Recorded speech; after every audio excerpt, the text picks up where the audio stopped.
Grandpa, why do we live lives like this while people by the castle live in riches? Well, Charles, some people aren't as fortunate as others. Well, why, Grandpa? Look, Charles, it's just the way it is. The people of Scotland don't like us very much. Why? What's wrong with us? Listen, Charles, if you want to learn about your past, I have something to show you. Since you're older. Okay, Grandpa. Who is that, Grandpa? This is your great-great-grandfather, Macbeth. Take you to Inverness Castle. Sneak in through the back window to see the truth.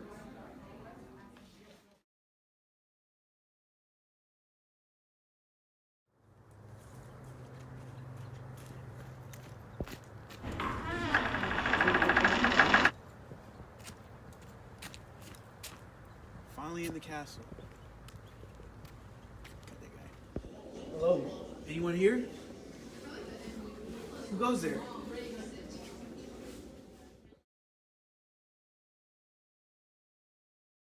Made me in the day of success, and I have learned by the perfectest report they have more in them than mortal knowledge. When I burned in desire to question them further, they made themselves air, into which they vanished. Whilst I still wrapped in the wonder of it, came masters from the king, who all hailed me, Thane of Cawdor. By which title before, these weird sisters saluted me and referred me to the coming on of time, with hail king that shalt be. This have I thought good to deliver thee, my dearest partner of greatness, that thou mightest not lose the dues of rejoicing by being ignorant of what greatness is promised thee. Lay it to thy heart and farewell.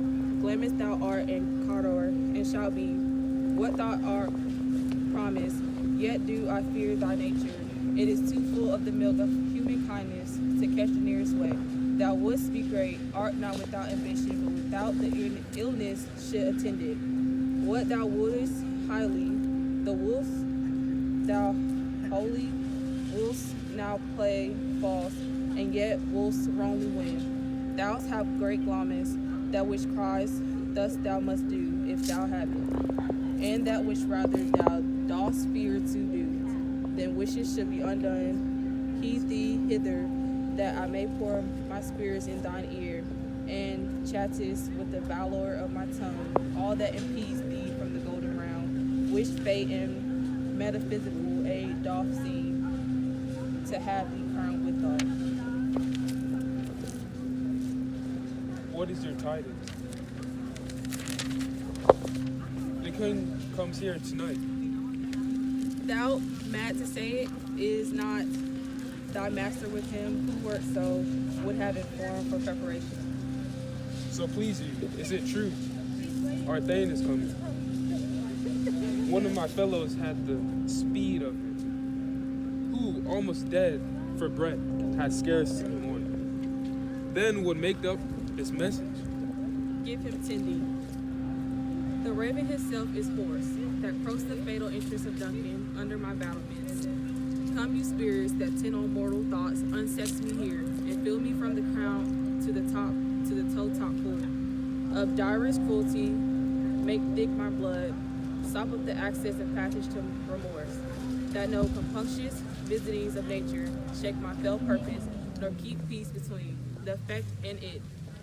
Come to my woman's breast, and take my milk for gout. You murdering ministers, wherever in your sightless substance you wait on nature's mischief, come thick night, and pound thee in the dunnest smoke of hell, that my keen eye see not the wound it makes, nor heaven peep through the blanket of the dark to cry, hold, hold. Great Glamis, worthy Cawdor, greater than both by the hell hereafter. Thy letters have transported me beyond this ignorant present, and I feel now the future in the instant. My dearest love, Duncan comes here tonight. And when goes hence, Tomorrow, as he purposes. oh never shall sunset that moral sea. Your face, my Thane, is a book where men may read strange matters to bugle the time, look like the time, bear welcome your eye, your hand, your tongue, look like the innocent flower, but be the serpent under. He that's coming must be provided for, and you shall put this nice great business in my dispatch. which shall to all our nights and days to come give solely sovereign sway and mastery. We will speak further. Only look up clear. To alter favor ever is to fear. Leave all the rest to me. Why'd you follow along with the witch's prophecies? I felt compelled to follow them because of their supernatural presence. It made me stay on the alert. How did you feel when you realized the witch's words had some truth to them? Their words gain an actual meaning rather than some tale that has no truth to it. How did you feel about your wife's reaction to the witch's prophecies? It was charismatic and passionate, but at first I was reluctant to follow her ambition until she gave me the actual plan to execute.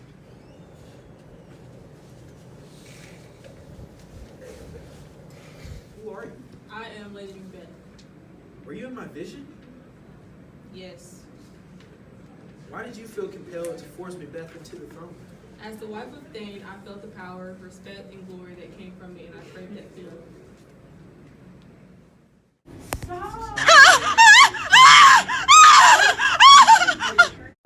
Oh, horror. Tongue nor heart cannot conceive nor name thee. What's the matter? Confusion now hath made his masterpiece. Most sacrilegious murder hath broke upon the Lord's anointed temple, and stole thence the life of the building. What is thou you say, the life? Me, you, his majesty? Approach to the chamber, and destroy your sight with the new Gorgon. Do not bid me speak, see, and then speak yourselves. Awake.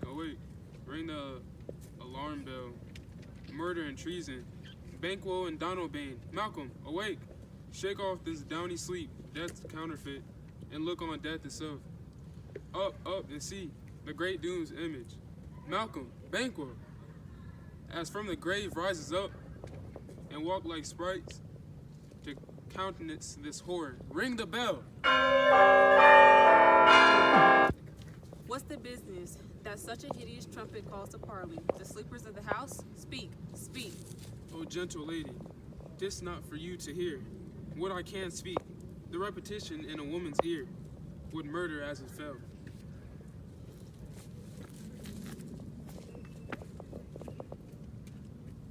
Oh, Banquo, our royal master's murdered. Whoa, Alice. What, in our house? Too cruel, anywhere.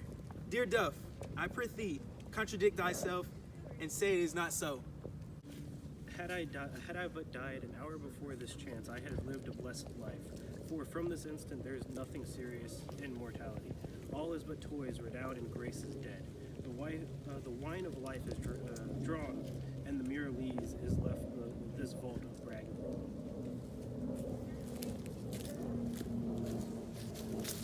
What is amiss? You are and do not know.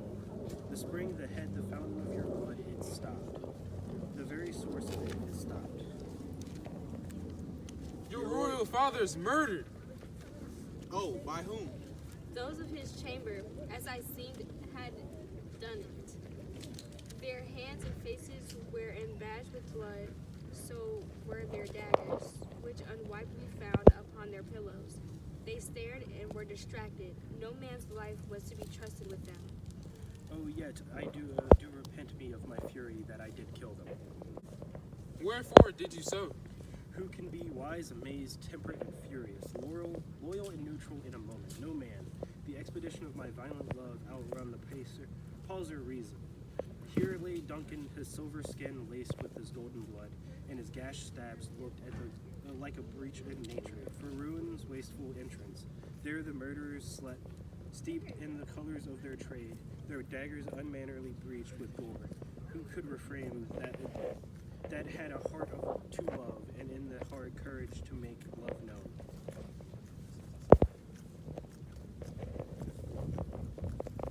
Help me hence. Oh, Look to the lady. Why do we hold our tongues, that most may claim this argument for hours? What should be spoken here? Where our fate hidden, the anger hole may rush to seize us. Let's away. Macbeth, where have you gone?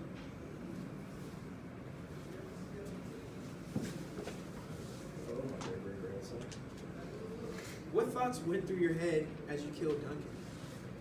was bittersweet because I had taken my throne, but I had also murdered my friend and gracious king. Why was it necessary to kill the Chamberlain? I felt it was a great way to cover up my tracks and prove my loyalty to the king. You are a murdering hero. I want to learn more. What is that noise?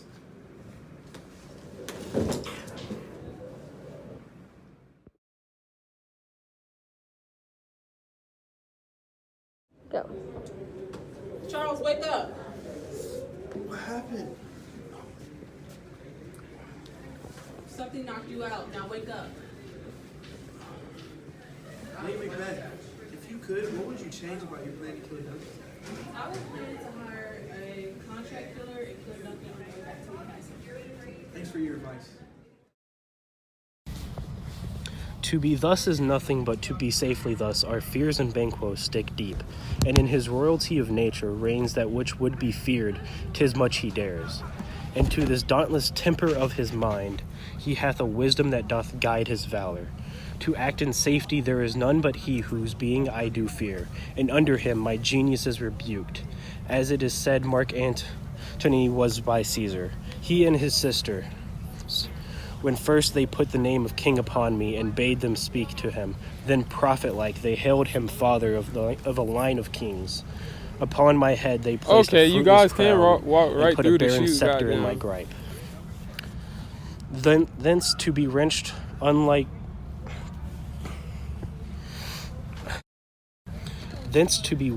with an unwilling hand, no son of mine succeeding, if to be so, for Banquo's issue have I filled my mind. For them the gracious Duncan I murdered. But rancors is in the vessel of my peace, only for them in my eternal jewel, given to the common enemy of man, to make them kings, the seed of Banquo's kings. Rather than so, come fate into my list, and champion me to the utterance. What do you plan on doing with this information? Bringing back justice to Scotland. How did it feel to become Queen of Scotland? I felt joy about the first week, and it's really positive. Why do you think Macbeth became distant from you? I believe he felt as if the more I knew about what he was doing, the more I would interfere.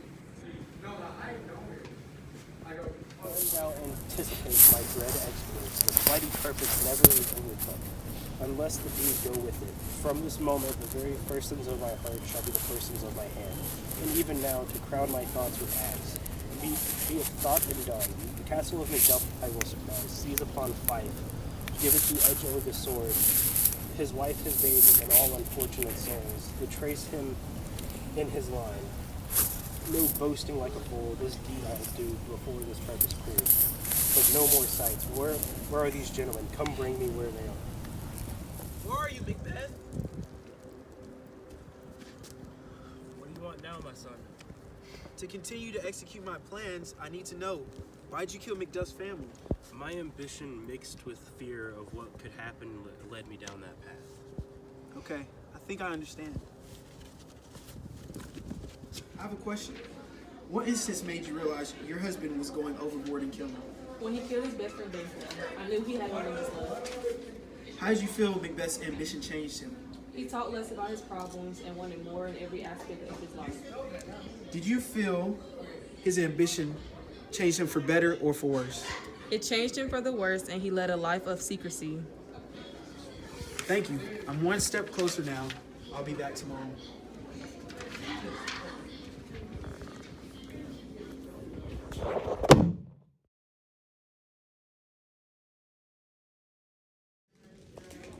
That way the noise is, tyrant, show thy face. If thou best slain with no stroke of mine, my wife and children's ghosts will haunt me still. I cannot stretch at wretched kerns whose arms are hired to bear their slaves. Either thou, Macbeth, whirlst my sword with the unbattered edge, I sheath again undeeded. There thou shouldst be by this great clatter, one of the greatest. No, seems brooded. Let me find fortune. And one more, I beg not. Why should I play the Roman fool and die on my own sword? while I see lives the gashes do better upon them. Turn, hellhound, turn. Of all men else I have avoided thee, but get thee back, my soul is too much charged with blood of thine already. Alright, villain. That terms can give them out.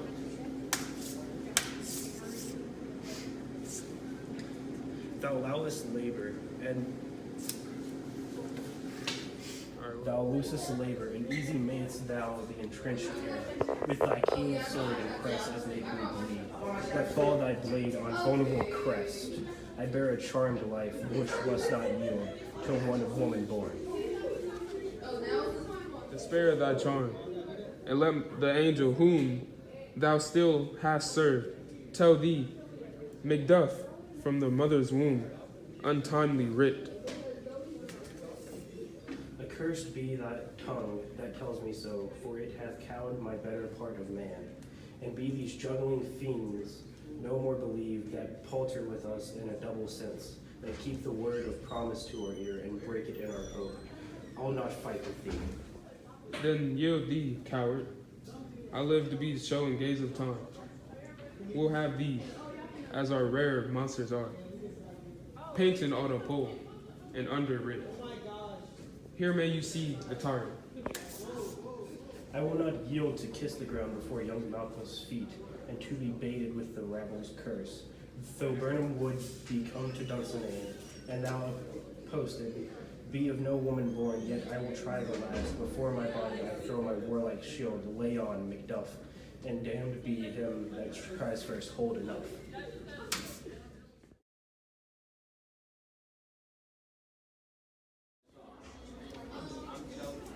Did you realize you were sleepwalking? And if so, what was the reason? Yes, it was an effect of guilt I carried for turning my husband into a killer.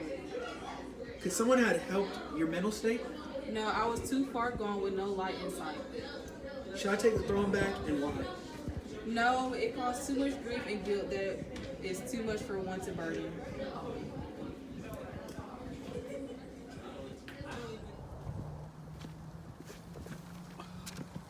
When did you realize your demise? When Burnham would move, and when Macduff told his truth. What should I do to reclaim the throne? You should build an army, slander the kingdom's name, and put on a full frontal assault. Thank you, great-great-grandfather.